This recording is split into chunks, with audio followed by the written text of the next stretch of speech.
लो students, कैसे हैं आप सब? आशा करते हैं अच्छे होंगे। फ्रेंड्स, आप सभी का आदित्य क्लासेस पटेल नगर पटना में एक बार फिर से स्वागत है। दोस्तों, जैसा कि आप लोगों को पता है कि पिछले क्लास में हमने नया टॉपिक स्टार्ट किया था, accounting terms. Basic accounting terms के बारे में हम लोग पढ़ रहे थे। पिछले क्लास में हमने 3 अकाउंटिंग टर्म्स के बारे में डिस्कस किया था। बिजनेस ट्रांजैक्शंस, एसेट्स और एसेट्स का क्लासिफिकेशन हमने देखा था कि एसेट्स का कौन कौन सा क्लासिफिकेशन होता है, उसके बारे में हमने पढ़ा था। फ्रेंड्स, आज हम अकाउंटिंग टर्म का बचा हुआ जो टर्म्स है उसको देखते हैं इस वीडियो में। तो चलिए वीडियो को स्टार्ट करते हैं। तो आज हम शुरुआत करते हैं लायबिलिटी से। लायबिलिटी, फ्रेंड्स, लायबिलिटी का मतलब होता है देय धन। देय धन मतलब हमको किसी व्यक्ति को कुछ देना है, हमको किसी बाहरी व्यक्ति को कुछ देना है, मेरे ऊपर लायबिलिटी है, हमें पे करना है। तो लायबिलिटी क्या होता है अकाउंटिंग में, आइए उसको देखते हैं और समझते हैं। कहता amount owes by the firm to the outsider is called liability. Business firm के द्वारा, बिजनेस एंटरप्राइजेस के द्वारा आउटसाइडर को, बिजनेस के बाहर के व्यक्ति को जो राशि हमें भुगतान करनी है, मतलब हमारे ऊपर देय है, हमें पे करना है, हमें देना है, उसे हम लायबिलिटी कहते हैं। Amount owes by the firm to the outsider called liability. Business के बाहर के लोगों को हमें जो पे करना है उसे हम लायबिलिटी कहते हैं। कहता है it does not include the amount owed by the firm to proprietor और owner. It does not include the amount owed by the firm to proprietor और ऑनर। मतलब मालिक का बिजनेस के ऊपर जो लायबिलिटी है उसे इस लायबिलिटी में इंक्लूड नहीं किया जाता। फ्रेंड्स, लायबिलिटी 2 तरह की होती है, इंटरनल लायबिलिटी और एक्सटर्नल लायबिलिटी। इंटरनल लायबिलिटी, मालिक जो पैसा बिजनेस में लगाता है वो बिजनेस के लिए इंटरनल लायबिलिटी होती है, और बिजनेस बाहर से जो पैसा लेता है, जो उसे चुकाना होता है, वो एक्सटर्नल लायबिलिटी या लायबिलिटी टू आउटसाइडर होता है। It does not include the amount owed by the firm to proprietor और ऑनर। मतलब कि हमें जो मालिक को और स्वामी को, बिजनेस का जो भी स्वामित्व है जिसके पास, उससे जो लायबिलिटी बिजनेस ने लिया है, बिजनेस की जो लायबिलिटी है उसके ऊपर, वो इसमें इंक्लूड नहीं किया जाता। तो यहां लायबिलिटी का मतलब है एक्सटर्नल लायबिलिटी से। External liability,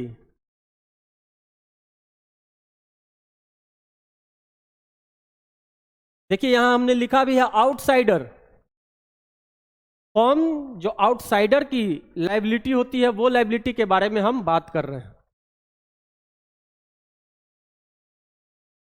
example, creditor. पिछले क्लास में मैंने बताया था क्रेडिटर कौन होते हैं, जिनसे हमने कुछ माल उधार पर खरीदा है या कोई एसेट्स उधार पर खरीदा है, जिनको हमें भुगतान करना है। वो माल के बदले या कोई एसेट्स खरीदा या किसी और तरह की लायबिलिटी है, तो वो क्रेडिटर कहलाते हैं। बिल्स पेएबल, फ्रेंड्स, पिछले क्लास में मैंने ब्रीफ किया था शॉर्ट में, बिल्स रिसीवेबल को बताया था कि एक क्रेडिट इंस्ट्रूमेंट है। जस्ट उसी तरीके से बिल्स पेबल होता है, मतलब जिसको हमने उधार माल बेचा, वो उसको हम एक बिल राइट करके दे देते हैं और वो बिल एक्सेप्ट करके हमें दे देता है। और ड्यू डेट पे, मतलब उस बिल की एक नियत तिथि होती है और उस दिन पर वो व्यक्ति हमें भुगतान कर देता है या हम उसे भुगतान कर देते हैं। तो इस केस में बिल्स पेबल में क्या हो गया कि हमने किसी से कुछ माल खरीदा है या किसी से कुछ रुपए उधार लिए हैं, तो उस व्यक्ति ने हमारे ऊपर बिल लिखा और हमने उसे एक्सेप्ट करके दे दिया, और ड्यू डेट पे हम इस राशि का भुगतान कर देंगे। तो जब तक हम इस राशि का भुगतान नहीं करते ये हमारी लायबिलिटी मानी जाएगी। बैंक ओवरड्राफ्ट का simply means when withdrawal of amount exceeds the amount of deposit is called bank overdraft. जब बैंक में हमारी निकासी हमारे जमा से ज़्यादा हो जाती है, मतलब हमने जितना जमा किया उससे जब हम ज़्यादा निकाल लेते हैं तो वो बैंक ओवरड्राफ्ट कहलाता है और ये हमारी लायबिलिटी होती है। मान लो हमारे बैंक में हमने 100 रुपये डिपॉजिट किया है, 100 रुपये डिपॉजिट किया और 150 रुपये हमने विथड्रॉल कर लिया यानी कि निकाल लिया। बैंक ये फैसिलिटी देती है तो 50 रुपीज़ का हमारे ऊपर लायबिलिटी हो गया जो हमें बैंक को चुकाना है। लायबिलिटी टुवर्ड्स बैंक, इसी को बैंक ओवरड्राफ्ट कहा जाता है। आउटस्टैंडिंग एक्सपेंसेस, किसी एक्सपेंस का हमें भुगतान कर देना था लेकिन अभी तक हमने भुगतान नहीं किया है, तो इसका क्या मतलब हुआ? इसका ये मतलब हुआ कि उस एक्सपेंस को हमें भुगतान करना होगा, तो ये हमारे ऊपर लायबिलिटी होगी। ये हमारे ऊपर, मान लो हमने सैलरी हमें पे करनी थी, हमने सैलरी पे नहीं की। हमारा एम्प्लॉई है कोई, ये हमारा एम्प्लॉई है, इसके 1-2 महीने की सैलरी बकाया है, ये क्या होगी? लायबिलिटी हो गई हमारे ऊपर। हमें इसका भुगतान करना होगा, हमें इसका भुगतान करना है, तो ये लायबिलिटी मानी जाएगी। तो हम आशा करते हैं कि आप लायबिलिटी समझ गए होंगे कि फर्म को, किसी आउटसाइडर को जो भुगतान करना है, बकाया है, उसे लायबिलिटी माना जाता है। देना है, देय धन है हमारे ऊपर, किसी आउटसाइडर को। लायबिलिटी के अंदर मालिक का, ओनर का या प्रोप्राइटर का जो देय धन है, जो हमारे ऊपर बकाया है, वो इंक्लूड नहीं किया जाता। It means when we are talking about liability we are talking the outsider liability. तो देखो लायबिलिटी को हम कैसे कैलकुलेट करते हैं? लायबिलिटी को हम कैसे कैलकुलेट करते हैं कि assets minus capital, assets minus capital. जब हम अपने संपत्ति में से अपने पूंजी को घटा देते हैं तो लायबिलिटी की राशि आ जाती है। इस इक्वेशन होता है अकाउंटिंग इक्वेशन। आगे हम पढ़ेंगे अकाउंटिंग इक्वेशन के बारे में। अकाउंटिंग इक्वेशन क्या होता है? अकाउंटिंग इक्वेशन होता है कि assets is equal to capital plus liabilities. Assets is equal to capital plus liability. तो हमें लायबिलिटी की राशि निकालनी होगी, तो सिंपली क्या करेंगे? लायबिलिटी इज इक्वल टू क्या हो जाएगा? Assets minus capital, assets minus capital. जब हम अपने संपत्ति में से पूंजी को घटा देंगे तो हमारी बाहरी लायबिलिटी निकल जाएगी। तो आइए अब पढ़ते हैं classification of liability. Classification of liability, liability का वर्गीकरण। पहला है लॉन्ग टर्म लायबिलिटी और फिक्स्ड लायबिलिटी।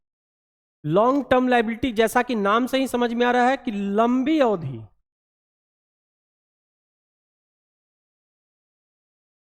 लंबी अवधि का देय धन। वैसी लायबिलिटी जिसका भुगतान हमें तुरंत नहीं करना होता है, कुछ समय, कुछ लंबी अवधि के बाद करना होता है, उसे हम लॉन्ग टर्म लायबिलिटी या फिक्स्ड लायबिलिटी कहते हैं। Liability payable after long time, that is normally more than 1 year. वैसी लायबिलिटी जिसका भुगतान हमें सामान्यतः 1 साल के बाद करना होता है, वैसी लायबिलिटी को लॉन्ग टर्म लायबिलिटी कहा जाता है। Liabilities payable after long time, that is normally more than 1 year. वैसी लायबिलिटी जिसका भुगतान हमें सामान्यतः 1 साल के बाद करना होता है, उसे हम लॉन्ग टर्म लायबिलिटी कहते हैं। जैसे long term loans and debentures. Long term loans and debentures, लंबी अवधि का हमने कोई ऋण लिया है, जिसका भुगतान हमें 3 साल, 4 साल, 5 साल, 10 साल के बाद करना है, तो उसे हम लॉन्ग टर्म लोन्स कहते हैं। और डिवेंचर भी क्या होता है? डिवेंचर का मतलब होता है मित्र ऋण पत्र। ऋण पत्र, डिबेंचर का मतलब होता है ये भी एक लोन होता है जिसका भुगतान हमें नॉर्मली 1 साल के बाद हम पे करते हैं। तो ये हमारा हुआ लॉन्ग टर्म लायबिलिटी। चलिए आगे बढ़ते हैं।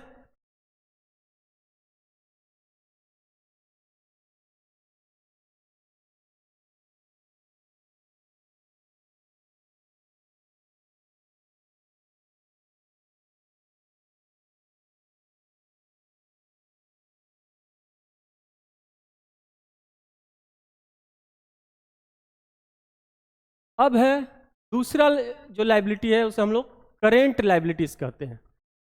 करेंट लायबिलिटीज कहते हैं liability payable in near future after, sorry friends ये नहीं होगा, क्या आप मत पढ़िएगा, ये नहीं होगा। Liability payable in near future that is normally with in 1 year, वैसी लायबिलिटी जिसका भुगतान हमें सामान्यतः 1 साल के अंदर कर देते हैं, वैसी लायबिलिटी जिसका भुगतान हम सामान्यतः 1 साल के अंदर कर देते हैं, वैसी लायबिलिटी को करेंट लायबिलिटीज कहा जाता है। मतलब वैसा देय धन, वैसी राशि जिसका भुगतान हमें 1 साल के अंदर कर देना होता है उसे हम करेंट लायबिलिटी कहते हैं। करेंट लायबिलिटीज जिसके अंदर क्या आता है, bank overdraft, bills payable, creditors, outstanding expenses, short term loans. ये जितनी भी लायबिलिटीज है, bank overdraft, bills payable, creditor, outstanding expenses और शॉर्ट टर्म लोन्स, जिसका शॉर्ट टर्म के लिए कोई लोन लिया गया जिसका भुगतान हमें 1 साल के अंदर कर देना है, और bank overdraft, bills payable, creditors, outstanding expenses का भुगतान हम सामान्यतः 1 साल के अंदर कर देते हैं। ऐसी लायबिलिटीज को करंट लायबिलिटीज कहा जाता है। बैंक ओवरड्राफ्ट के बारे में मैंने समझाया कि जब देखो स्टूडेंट्स, बैंक जो होते हैं वो अपने बिजनेसमैन को उनके ट्रांजैक्शंस के बेसिस पर बैंक के साथ फेयर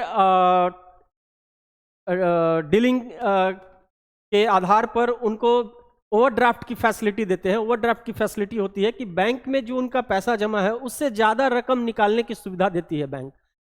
तो 100 रुपये मान लो मेरा जमा है, बैंक ने 200 रुपये निकालने की सुविधा दी, तो हमें 100 रुपये चुकाना होगा। मेरा बैंक में 100 रुपये जमा है और हम 200 रुपये निकाल रहे हैं, तो ये क्या हो गया, 100 रुपये की मेरी लायबिलिटी बन गई जिसे हमें 1 साल के अंदर चुकाना होगा। तो ये करंट लायबिलिटी माना जाता है बैंक ओवरड्राफ्ट। उसी तरीके से बिल्स पेबल मैंने बताया कि क्रेडिट इंस्ट्रूमेंट है। जब हमने किसी से उधार माल खरीदा या कोई राशि उधार ली तो उसके बदले जो क्रेडिटर होता है जिसने हमें उधार माल बेचा है या जिसे हमें कोई राशि चुकानी होती है, वो एक बिल लिखता है हमारे ऊपर और हम उस बिल को एक्सेप्ट करके उसको वापस कर देते हैं। और ड्यू डेट पे, मतलब कि जिस दिन भुगतान करना है उस तारीख को वह व्यक्ति वो बिल हमारे पास लेके आता है और उसका भुगतान हम कर देते हैं। तो ये normally 3 months, 4 months, 5 months, 6 months, 2 months के होते हैं बिल्स पेबल। तो जिसका भुगतान हमें साल भर के अंदर कर देना होता है, तो ऐसी लायबिलिटीज को करंट लायबिलिटीज माना जाता है। उसी तरीके से क्रेडिटर, क्रेडिटर फॉर गुड्स हो सकता है, मतलब हमने उससे उधार पे माल खरीदा है। क्रेडिटर्स फॉर गुड्स हो सकता है, फॉर एसेट्स हो सकता है, कोई एसेट्स हमने उधार पे खरीदा हो या कोई राशि भी उधार पे ली हो, तो उसका भी भुगतान हम सामान्यतः 1 साल के अंदर कर देते हैं। तो ये करंट लायबिलिटीज माना जाएगा। वैसे ही हमारा आउटस्टैंडिंग एक्सपेंसेस है। मान लो किसी अकाउंटिंग ईयर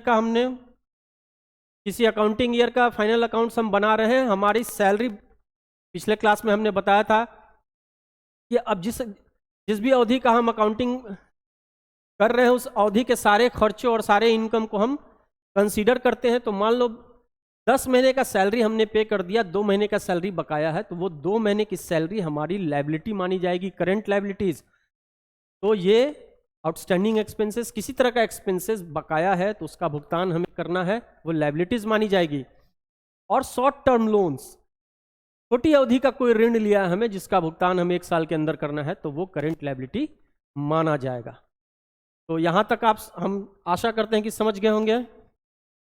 अब आइए कैपिटल को समझते हैं। देखो कैपिटल का सिंपल अर्थ होता है पूंजी, वह राशि जो मालिक के द्वारा बिजनेस में लगाया गया है।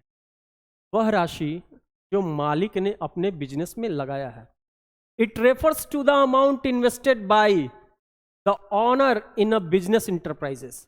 It refers to the amount invested by the owner in a business enterprises. मतलब कहता है कि मालिक के द्वारा जो बिजनेस में राशि लगाई गई है उसे कैपिटल कहा जाता है।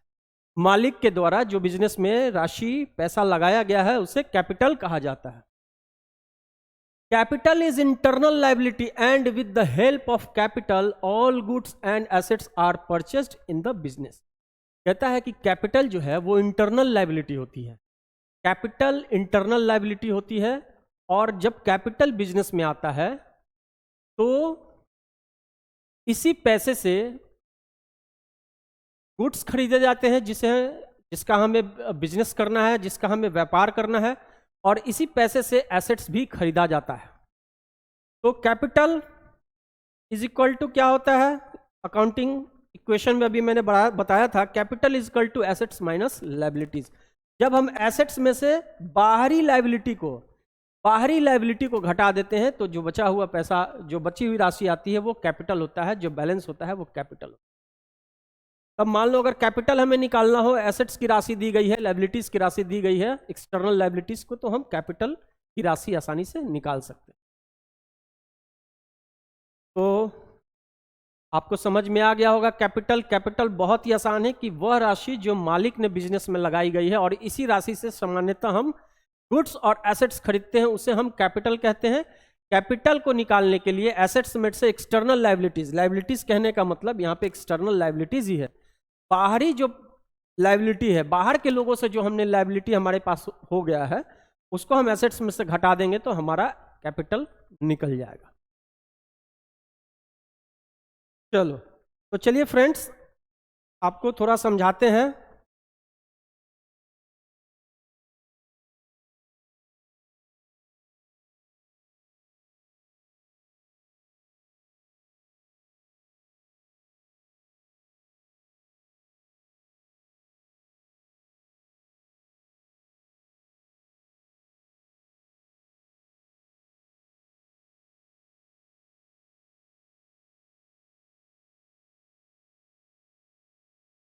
देखिए, पिछले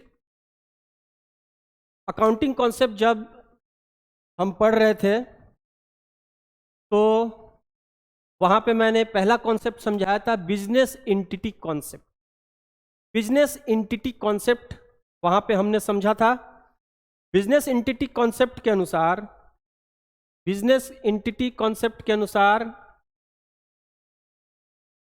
ये बताया गया था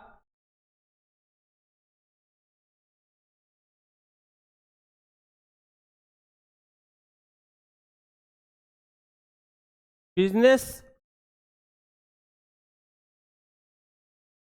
एंटिटी कॉन्सेप्ट, हमने अकाउंटिंग में ये पढ़ा था कि बिजनेस एंटिटी कॉन्सेप्ट के अनुसार कि both business and owner has a separate existence. Business में as per business entity concept, accounting में as per business entity concept मालिक और बिजनेस का अस्तित्व अलग अलग होता है और हम सारा अकाउंटिंग बिजनेस के पॉइंट ऑफ व्यू से करते हैं, ना कि मालिक के पॉइंट ऑफ व्यू से। फ्रेंड्स, इस स्लाइड पे मैं सिर्फ आप लोगों को लेके आया हूं, आपको इंटरनल लायबिलिटीज और एक्सटर्नल लायबिलिटीज समझाने के लिए, कैपिटल समझाने के लिए। इसे बहुत अच्छे से समझिएगा, बहुत ही कॉन्सेप्चुअल टॉपिक है ये। तो देखो, बिजनेस एंटिटी कॉन्सेप्ट के अनुसार क्या होता है कि मालिक और बिजनेस दोनों अलग अलग होते हैं और जितनी भी अकाउंटिंग की जाती है वो बिजनेस के पॉइंट ऑफ व्यू से की जाती है, बिजनेस के दृष्टिकोण से की जाती है, ना कि मालिक के दृष्टिकोण से। तो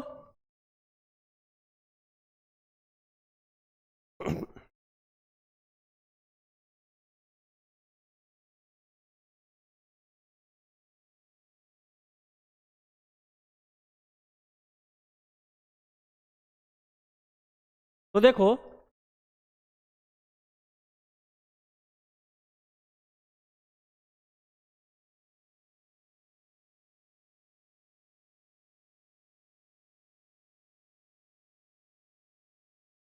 बिजनेस एंटिटी कॉन्सेप्ट के अनुसार मालिक और बिजनेस सेपरेट एंटिटी होते हैं। मान लो कि Ram started a business. Ram ने एक बिजनेस स्टार्ट किया, तो राम और इसका बिजनेस दोनों अलग अलग व्यक्ति माने जाएंगे। राम और बिजनेस दोनों ही अलग अलग व्यक्ति माने जाएंगे। अब मान लो, देखो, राम ने बिजनेस स्टार्ट किया, हमें सारा अकाउंटिंग इसके पॉइंट ऑफ व्यू से करना है, बिजनेस के पॉइंट ऑफ व्यू से करना है। सारा अकाउंटिंग ट्रांजैक्शंस बिजनेस के पॉइंट ऑफ व्यू से किया जाता। अब राम ने बिजनेस स्टार्ट किया, मान लो 1 लाख रुपए, 1 लाख रुपए। तो राम ने बिजनेस को क्या दिया? 1 लाख रुपए दिए। राम ने बिजनेस को 1 लाख रुपए दिए, मतलब बिजनेस ने राम से 1 लाख रुपए लिए, तो बिजनेस के ऊपर लायबिलिटी हो गई। राम ने जो पैसा दिया, मतलब बिजनेस को राम को लौटाना होगा। मतलब बिजनेस ने एक तरह से राम से लोन लिया, ऋण लिया। लायबिलिटी इज ऑल्सो, ये एक लायबिलिटी है बिजनेस के ऊपर।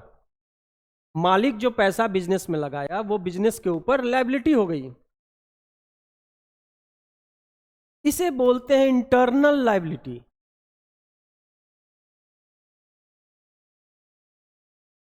इंटरनल लायबिलिटी, तो देखो, internal liability is nothing but capital. Capital को ही इंटरनल लायबिलिटी कहा जाता है। The amount invested by the proprietor in the business is called liability, is called capital, and capital is nothing but internal liability. यही है internal liability. अब मान लो राम ने business को 1 लाख रुपए दिए, तो सारा अकाउंटिंग हमें बिजनेस पॉइंट ऑफ व्यू से करना है, तो बिजनेस के ऊपर ये लायबिलिटी हो गई। इसे ही कहते हैं इंटरनल लायबिलिटी।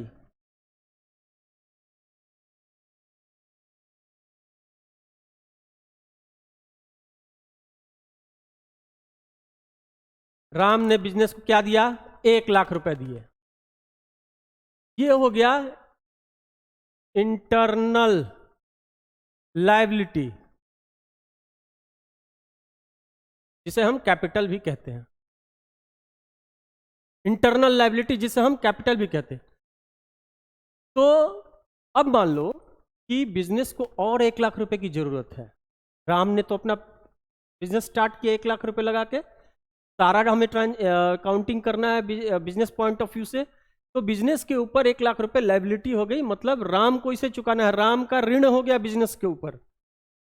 अब बिजनेस को 1 लाख रुपए और आवश्यकता है। 1 लाख रुपए बिजनेस को और आवश्यकता है, तो अब क्या होगा? बिजनेस क्या कर सकता है?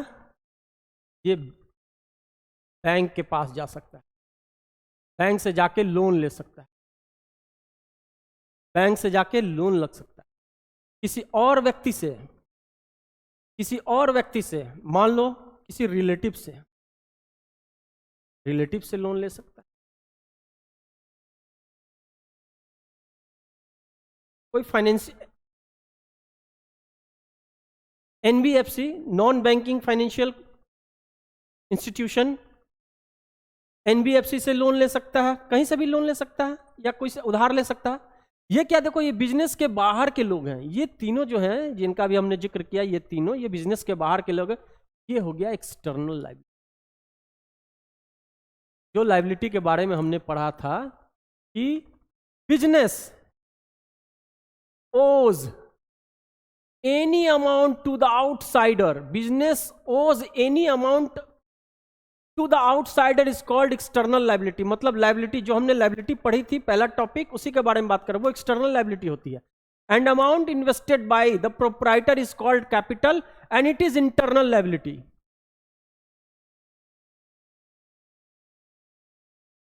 तो फ्रेंड्स, आशा करते हैं कि आज जो बताया गया टर्म्स है आप समझ गए होंगे, अकाउंटिंग के बेसिक टर्म्स। तो चलिए आज इस वीडियो को यहीं पर विराम देते हैं, और हम आशा करते हैं कि आपको हमारे वीडियोस अच्छे लग रहे होंगे।